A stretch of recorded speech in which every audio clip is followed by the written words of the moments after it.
Oh my God. Sage. Oh my God, diaper changes are so hard.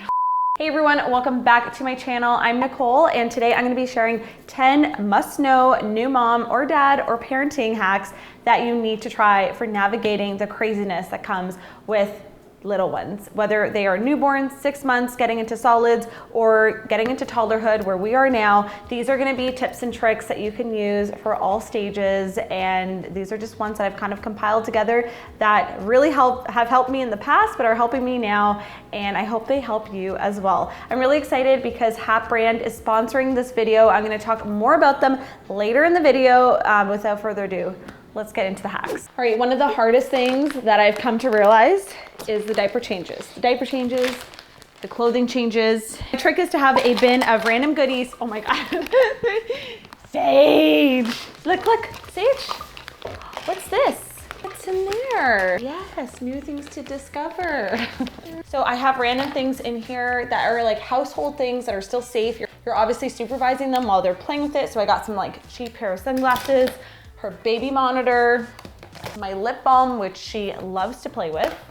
I have a remote with the batteries out, a dryer ball, lots of different textures and household things, and apparently she's already bored of them.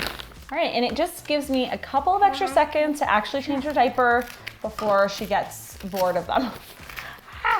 So when they're a newborn or little, they're obviously not like moving around as much as Sage, so you can do one of those overhanging mobiles or even like some black and white cards.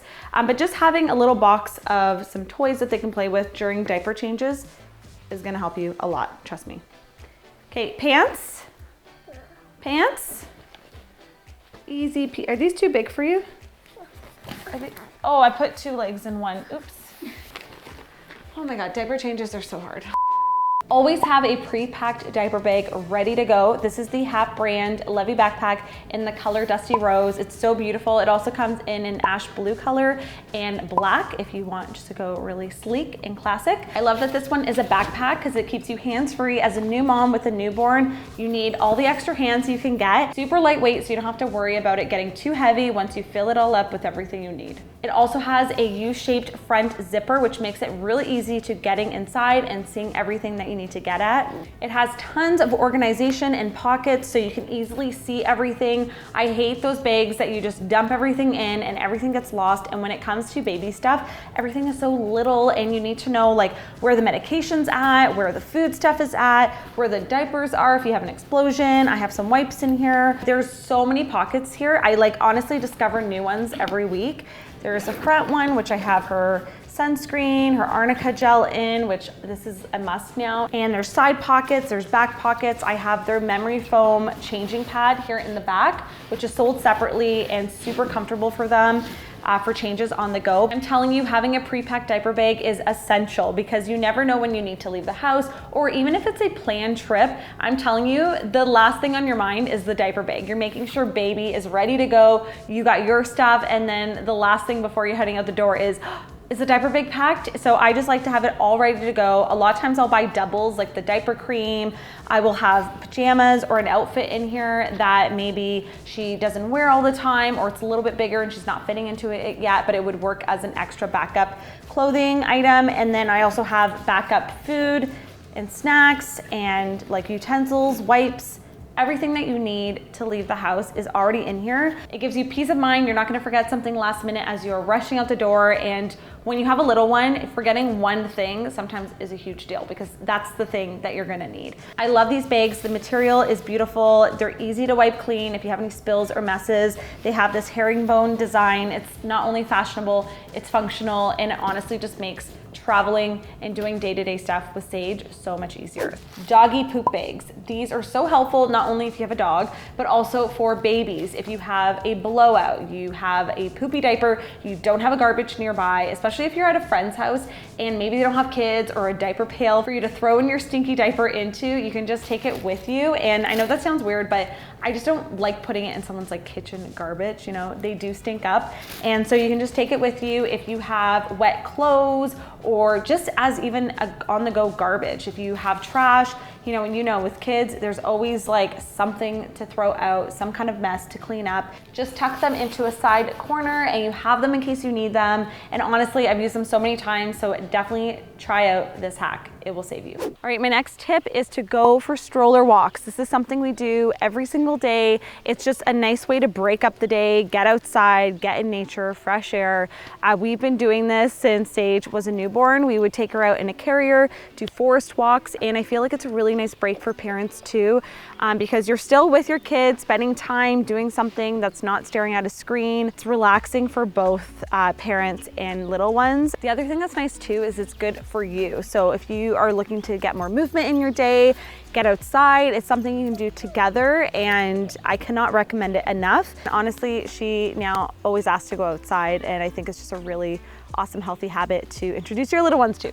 Okay, I gotta go get Cashew, my other one who loves the nature and all that. Cashew, come here. Get a good music playlist to have on hand. We usually have a Disney one, you know, Encanto, Moana, Frozen. I use this when maybe we're at the end of our walk, Sage is getting cranky. She's in the car and we're almost at our destination and she's starting to, you know, fussy and get impatient. Bust out the music versus screens, and I find it just helps, you know, tie us over until we get to where we need to get to, or if she's just upset, whether I put her in the high chair and we're getting ready for mealtime or I'm prepping food, putting on a little bit of music, especially if it's like a soundtrack to a movie that they love, like Shrek, Sage instantly will cheer up, get excited, maybe sing along, dance, and I just find it brightens her mood. And I've been doing this since she was a newborn, and we'll play one of her favorite songs right now.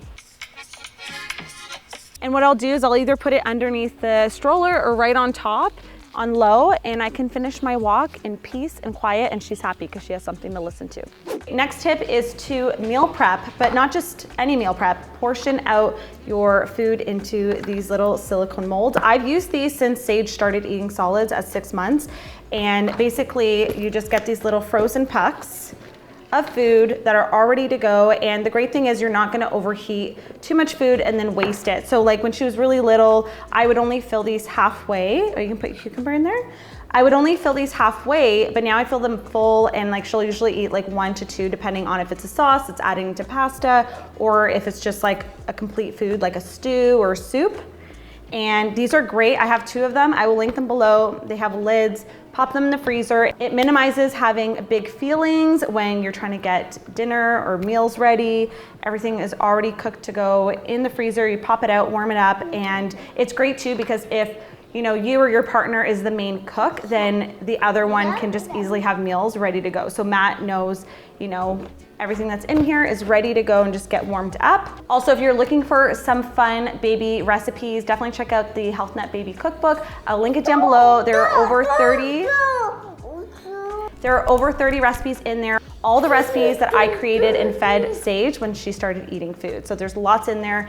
Great for toddlers as well. I'll link that down below. Eat your meals together. Even when I first started breastfeeding Sage, I would usually have a snack or a drink next to me or a smoothie. My trail mix granola bars were a must, and I just felt like it was the time I had to actually sit down and enjoy a meal. Now, because I'm not breastfeeding her like every hour on demand, I just enjoy my meals when she's actually eating. This is a great tip if you say are making breakfast for your entire family. Make something that both your little ones and you can have, like a baked oatmeal or oatmeal on the stove or smoothies, and they can all enjoy it together, and that way you don't skip a meal. Because a lot of times I find if I eat after Sage, I end up just kind of like eating snacks or her leftovers, and I'm not actually having a full complete meal. Everyone gets to eat, no one gets hangry, and you actually get to sit down and enjoy a meal. Cheers. Cheers. Cheers. I don't think she's ever cheers before. Cheers. Okay, sip, sip.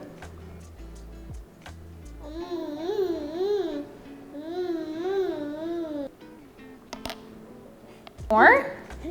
More? Do you want more strawberries? So another thing that I swear by is teaching your little ones how to use sign language.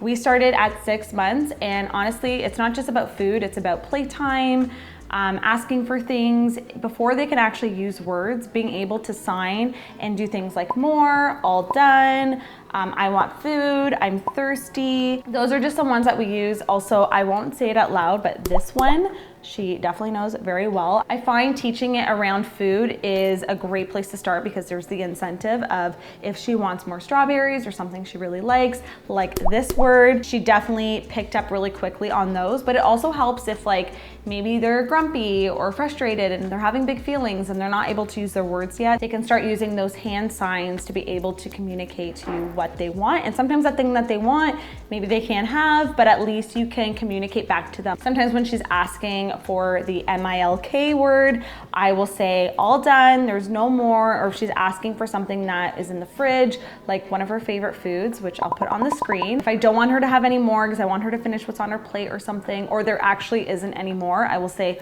all done, and sometimes right away she'll get upset because she knows what that means.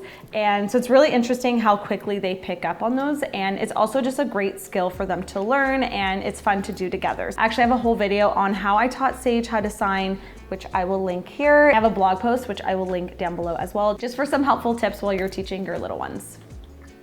More? No. Okay, Mommy will get you more strawberries. Oh, yeah. There you go. More cucumber, more strawberries. Yes. Yeah. Are you all done?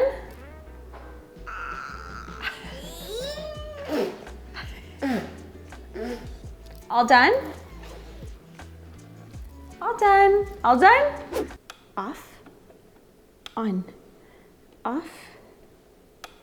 Distraction tactics. So when Sage is in a fussy mood, or maybe I'm trying to get her ready for bed and she knows it and starts getting upset, I will usually bring her over to light switches, maybe get her to help close or open a door. Ow, pulling my hair. And I find it just kind of helps reset the mood so that we can actually get her calm, ready for bed or bath time, or just distract her onto something else.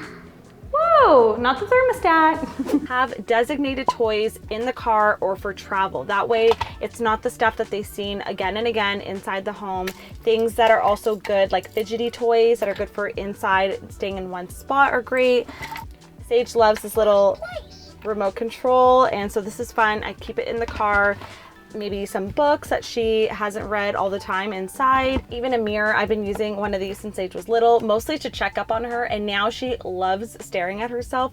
I thought she would have grown out of it, but it has still been working. And then also we use a tablet, which I will show a photo here, and that is just mainly for traveling, airplanes, road trips. Usually we'll do it at the end of it once she's getting a little bit restless. We'll bring that out and put one of her favorite movies on. It's actually inside charging right now, but we do have that for car rides only, and having those designated things makes it so they actually work when you bring them out. So highly recommend that. You can just stash them in your diaper bag, have them in the car, and so you don't forget about them. There you have it, some of my favorite tips when it comes to parenting. Hopefully these hacks help you out with your little ones. Leave me a comment down below letting me know one of your favorite tricks for just getting through day-to-day things with your kids. Also, a huge thank you again to Hap Brand for sponsoring this video. I'm gonna link them down below. Definitely check out their beautiful, luxurious diaper bags. I love them. I've been using them for quite a while now, and they're truly beautiful. So definitely check them out down below. You can shop their site. Also, if you want more parenting hacks, I have other ones for newborns and other stages. I will link that here and down below. And thank you for watching. I will see you in my next video. Have a fabulous day. Bye, guys.